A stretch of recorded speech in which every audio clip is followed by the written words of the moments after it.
Dambudziko nderekuti vana vakazvarwa muna June havana kukwana.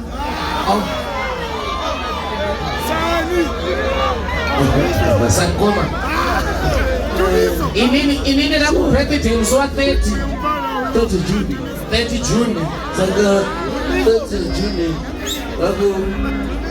Vakakwana. Handisi kuziva kuti imi muri kuita sei pabirthday rangu. Mapatrao alipo kana mavimbisa. Chakudzira mazai emombe. Right?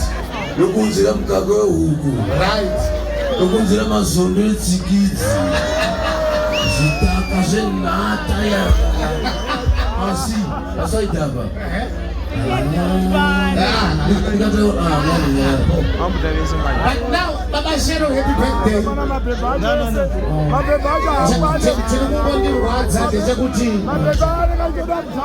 Kune vamwe vanhu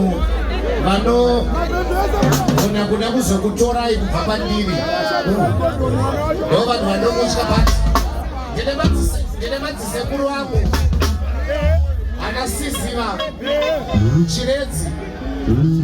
Munenina vavari pano uyo ari apa ari kuchamba matwins.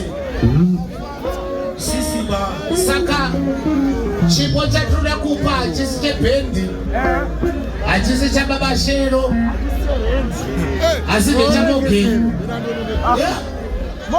Ndoda kumanikidza madzisekuru angu kuti atenge snake cable.